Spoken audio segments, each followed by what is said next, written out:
bem, seja bem-vindo a mais um Democracia Sem Medo, mais um podcast. Seja bem-vindo você, seja bem-vinda você. Eu sou Alain Barbosa, estamos curtindo aí um pouco do Geraldo Vandré, lá pelos idos de 1960.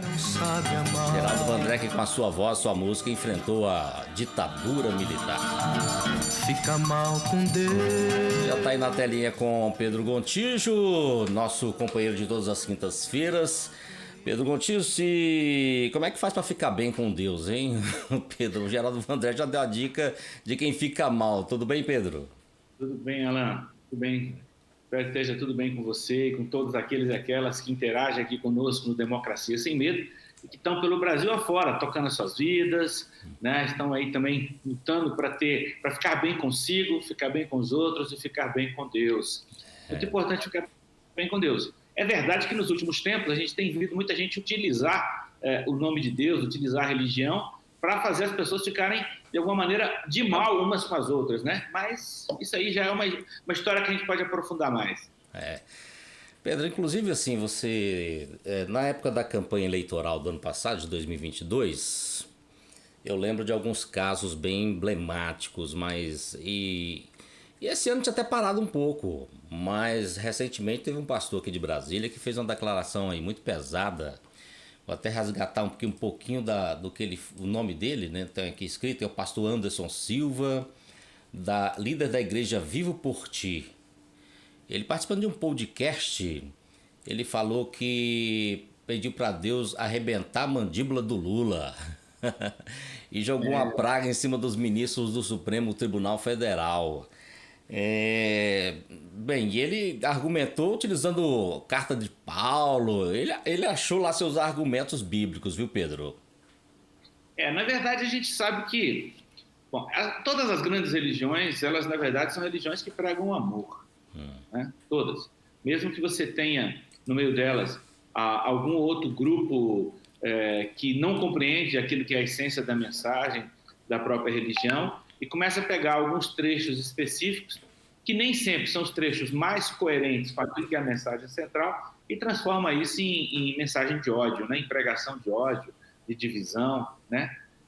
Esse caso desse pastor que você fala é um deles, né? Agora, recentemente, teve um outro pastor que estava fazendo toda uma pregação contra a comunidade LGBTQIA+, né? Veja como é que esse tipo de pregação de ódio contrasta com, por exemplo, uma fala, por exemplo, do Papa Francisco, quando perguntaram a ele, ele diz assim, olha, se alguém, né, eu não lembro bem da frase literalmente, mas se alguém ama Deus, se alguém procura, quem é ele, Papa, para poder julgar essa pessoa? Né? Então, cada pessoa tem uma relação com Deus, com uma relação muito própria. E se essa pessoa, inclusive, prega o amor, prega a paz, uma vida de luta por direitos, quer dizer, qual é o problema disso? Mas é verdade, com esse exemplo que eu falei, com o exemplo que você acabou de dizer, a gente poderia contar aqui, tem centenas. Essa situação é tão grave, Alan, que o ano passado eu me recordo, inclusive, da própria CNBB, no período eleitoral, soltar uma nota condenando esse uso político da religião. Eu lembro do Papa Francisco claramente falar sobre... Eu acho até que ele escreveu algo sobre os direitos civis dos gays, né? Os direitos civis, que muitos gays eram largados pelas suas famílias sem direito até à herança, uma exclusão total. Então a defesa dos direitos civis, não só porque a pessoa é gay, mas assim, pelo contexto em que várias coisas acontecem contra essas pessoas em termos de violência, em termos de desamparo familiar, em termos de rejeição de emprego, o Papa Francisco soltou essa mensagem, olha, respeitem os direitos civis de todos, inclusive, né, Pedro? Exatamente. É fundamental isso. Mas nós estamos vivendo um momento difícil. Esses últimos anos, não é só no Brasil, mas aqui no Brasil que fica mais fácil da gente visualizar, né, há inclusive um próprio desvirtuamento naquela que é digamos, a principal religião do ponto de vista numérico nesse país, que é o cristianismo, com as suas vertentes, né, de igrejas católicas, evangélicas, protestantes, aí podemos ver as diferentes denominações, mas dentro do cristianismo, daquelas que se dizem cristãs, de um absoluto desvirtuamento, né? As pessoas esqueceram completamente aquilo que foi a junção que o próprio Evangelho traz, Jesus dizer, olha, os mandamentos podem ser, né, reunidos em dois, amar a Deus sobre todas as coisas e ao próximo como a si mesmo.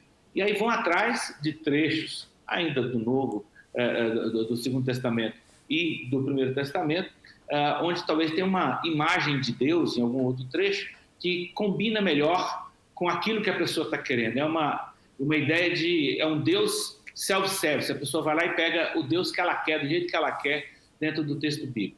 Isso tem a ver, Alan, com um movimento que a gente tem assistido, que a gente já comentou aqui no DSM em outra ocasião, que é o que eu chamo de um maniqueísmo exacerbado. A perspectiva maniqueísta é uma perspectiva que vê a realidade composta apenas de dois princípios: o princípio do bem e o princípio do mal. Como é normal, é comum que as pessoas considerem que elas mesmas são o princípio do bem, todo aquele que diverge delas se transforma em defensor do princípio do mal. E aí fica muito fácil você fazer, como a gente assistiu, né, no governo norte-americano alguns anos atrás, dividir o mundo em eixo do bem, eixo do mal. E no Brasil também a gente vê isso. Né? Quem são aqueles que defendem o bem, aqueles que defendem o mal? Como se a realidade fosse tão simplista dessa forma. Uhum. Pedro, um dia eu quero bater um papo com você sobre o bem e o mal na perspectiva de Santo Agostinho e de Nietzsche. Opa, dá uma conversa muito boa. Democracia sem medo e com filosofia, vai ser muito bom. Eu confesso que nessa conversa eu vou ficar mais em silêncio, mas gostaria muito de saber, né? Porque eu vejo esses dois falarem muito na questão do bem e do mal, né? Então acho que dá uma perspectiva bem bacana. Mas, Pedro, o que me preocupa nos aspectos bíblicos, que é o que acontece hoje. Tem gente que fala assim, olha, Deus me disse, Deus me falou, né? Não tem isso. Tem demais, tem demais. Aliás, um dia desses, um rapaz me interveio aqui comigo, conversando comigo, falou assim, olha, Deus acabou de me falar que vai acontecer uma coisa muito boa para você semana que vem. Que legal, é ótimo, né? Bem, tem muita coisa boa na minha vida acontecendo, mas que sempre vinha acontecendo, mas de novidade nada. Mas enfim, o aspecto que eu achei interessante foi ele falar assim, Deus me disse.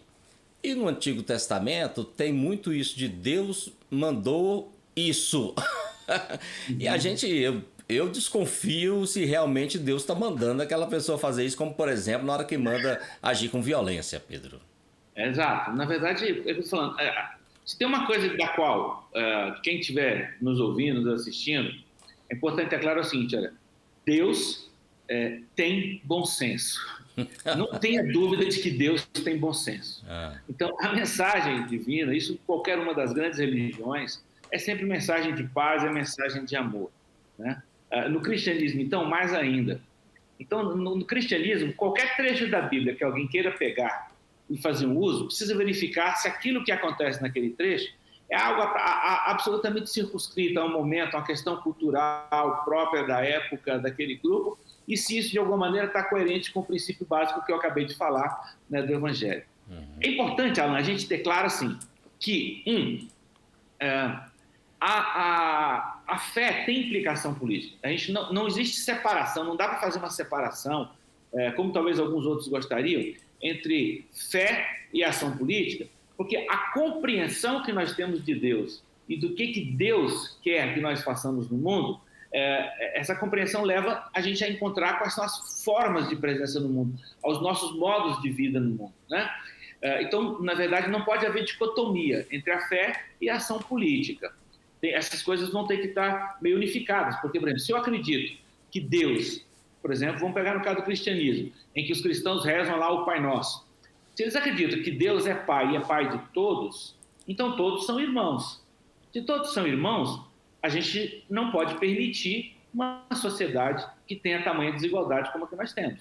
Não dá para alguém visualizar o irmão que passa fome e não fazer nada. E não significa apenas ação existencialista.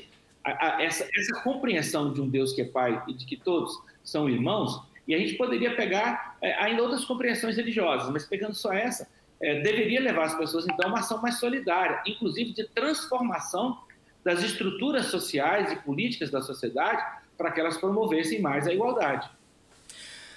Pedro, eu vou defender a invasão de terra a partir da Bíblia, viu? Vou dizer, invasão, não vou nem usar o termo ocupação, que é o que eu acho mais adequado quando se trata do MST, tá? Mas vou usar invasão. Quando se fala dos trabalhadores sem terra, né, isso do MST ou de outras organizações, na verdade não se trata de invasão, se trata mesmo de ocupação. Invasão a gente tem de fazendeiros, de donos de madeireiras, de carvoarias, que invadem terras, florestas, terras indígenas, terras de outros, aí de fato é uma invasão. Mas no que se refere aos trabalhadores, é um processo de ocupação de terras que não cumprem a sua função social. Mas você vai defender isso na Bíblia, Alan? Não, é porque é o seguinte, eu vou ser o pastor aqui agora, não é?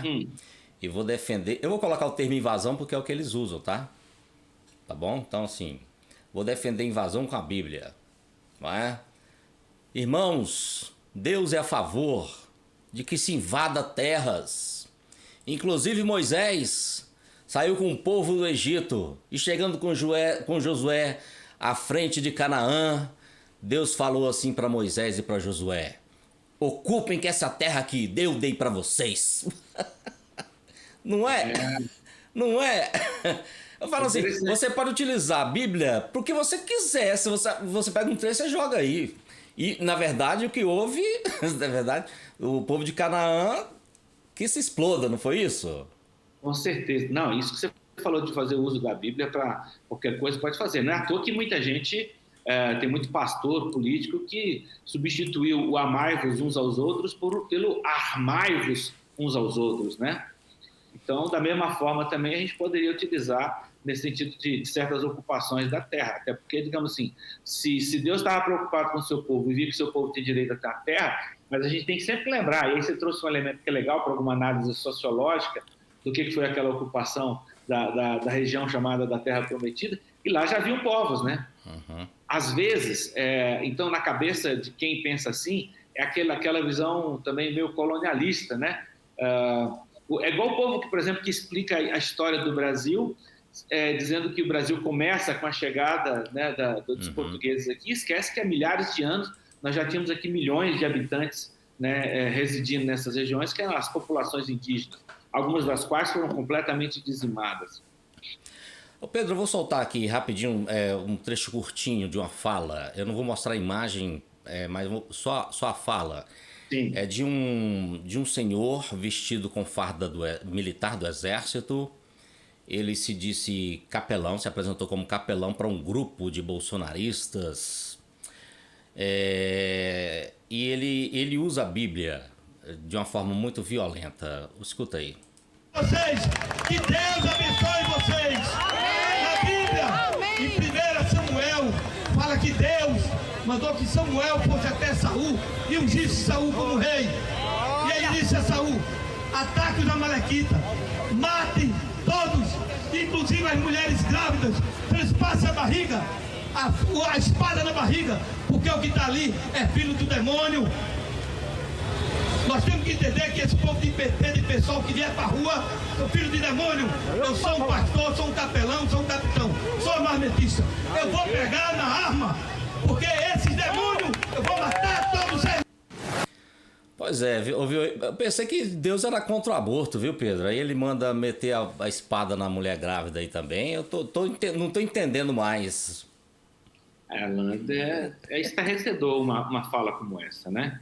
Isso é um problema danado, fazer explorar a fé das pessoas simples, fazer esse uso de terror, né, a partir da Bíblia. E, de novo, como eu disse, esquece completamente que a própria compreensão sobre a vontade de Deus, ela é progressiva dentro da história da salvação do povo judeu, né? Ou seja, tem desde compreensões mais antigas até que vai chegando na principal compreensão, que é a que vai estar no Evangelho, que é amar a Deus sobre todas as coisas e o próximo como a si mesmo. E o gesto de amor é dar a vida, né, ao próximo. Então, um pastor que está com isso, ele está absolutamente adoecido, ou talvez eu nem deveria falar adoecido, porque parece que tira a responsabilidade da pessoa, né? Alguém que faz isso não pode estar exercendo a função de uma liderança, né? A gente precisa ajudar a população a identificar melhor esses discursos que vão absolutamente contra qualquer perspectiva de amor, de paz, de construção de uma sociedade nova, onde as pessoas possam pensar diferente e dialogar, porque se todo mundo pensar igual, acabou a própria democracia, né? Todo mundo, por mais bem intencionado que seja, os caminhos para a construção de uma sociedade mais justa, mais fraterna, não são únicos, e a gente vai ter sempre divergências sobre quais são os caminhos. Se a gente não estabelece regras claras de como é que a gente faz, na paz, né, por vias democráticas, essa discussão, a gente vai levar a sociedade para esse tipo de convivência odiosa. Nas discussões da lei das fake news, a bancada evangélica, e assim, evangélica com deputados católicos também, mas exigiram que lá o relator Orlando Silva incluísse que utilizar trechos bíblicos nas redes sociais não configuraria um discurso de ódio. Eu pergunto para você o seguinte... um trecho bíblico, aliás, pergunto não, acabamos de colocar, né? Um trecho bíblico sendo usado para discurso de ódio, para incitar a violência contra um outro grupo de pessoas, inclusive para matá-los. Sim. Para matá-los. Então, assim, uma coisa é você pegar um trecho bíblico e falar como um fato, que a Bíblia tem história e tem teologia, sabemos disso. Pegar assim, olha, aconteceu tal fato. Josué, naquela época, né? Ele disse isso, tal, teve tal ação. É um fato histórico, assim como falar da Segunda Guerra Mundial, que matou muita gente, ou do Hitler e tal. São fatos históricos. A outra é você colocar uma comparação. E assim vamos fazer como fulano. Sim. Discurso. É aquilo que eu disse mesmo, né? As pessoas precisam entender que trechos de livros sagrados são expressão do modo como o povo, em determinado lugar, em determinada época, enxergava a própria relação com Deus. Se não tiver esse tipo de compreensão, vai fazer as leituras mais amalucadas que vão levar às piores consequências em termos de intolerância, em termos de disseminação de ódio, em termos de justificar qualquer coisa, né? Nós já vimos ao longo da história isso acontecer, não foi nenhuma, nem duas, nem três vezes, não só no cristianismo, mas em outras expressões religiosas também, e normalmente o resultado disso ele é catastrófico, né? Tem alguma coisa aí que a gente precisa compreender melhor nesse momento nosso da sociedade.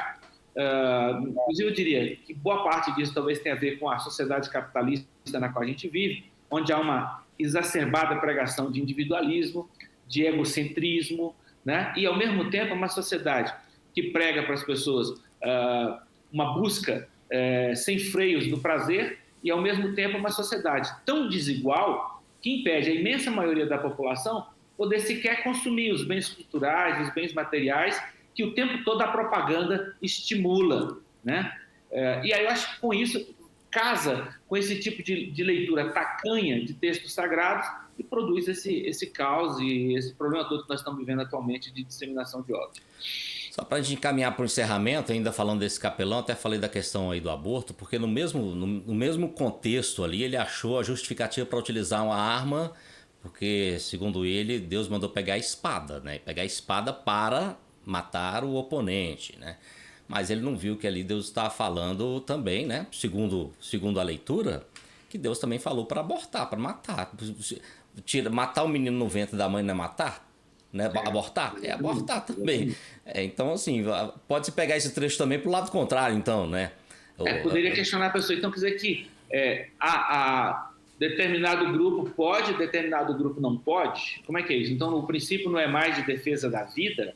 É de defesa da vida de alguns e não da defesa da vida de outros? Não, há muita incoerência. O problema todo, Alan, é que normalmente esse tipo de gente que faz essas pregações, você não consegue sentar com ela e argumentar, porque é um tipo de raciocínio tão ilógico, né? Eu diria, é de uma dissonância cognitiva tal que não consegue. Se a gente lembrar outro dia a palavra do professor Zé Geraldo, que teve lá na CPI do MST, respondendo a uma deputada que era difícil, de repente, debater com ela, porque a cosmovisão dela seria extremamente diferente da dele, porque ela não enxergaria a realidade como a realidade é, mas ela enxerga a realidade a partir das categorias mentais, cognitivas que ela tem, e isso permite ela enxergar algumas coisas e fazer umas associações, mas não enxerga a realidade como um todo.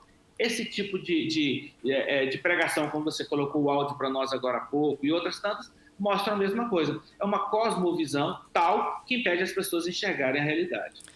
A pobre deputada está até hoje tentando entender o que o Zé Geraldo falou. Um É abraço. importante dizer, o Zé Geraldo realmente não estava chamando a deputada. Não, eu também acho que não. Ela fala profundamente a respeito, porque de fato é isso. Né? Às vezes há determinadas visões de mundo que elas não conseguem apreender a realidade. A pessoa fica presa. Por quê?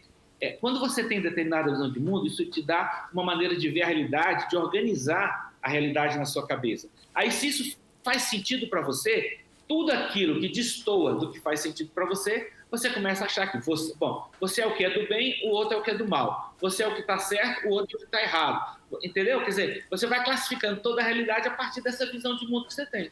E tem que ter abertura para, de repente, compreender possibilidades diferentes. Alan, tomara que a gente consiga, com diálogos como esse que a gente está fazendo aqui, bastante respeitoso, dialogar com muito mais pessoas para encontrar caminhos de como é que, no campo da política e no campo da religião, a gente possa vivenciar mesmo aí uma pluralidade que leve a enriquecimento. Né? Eu gosto muito de lembrar do Helder Câmara, do quanto que ele valorizava aquele que pensava diferente, porque o que pensa diferente pode enriquecer aquilo que eu penso e não ameaçar aquilo que eu penso. Pois é, inclusive estou lendo o livro aqui do autor que você me falou, acho que ele é seu amigo, viu? Luiz Felipe Miguel.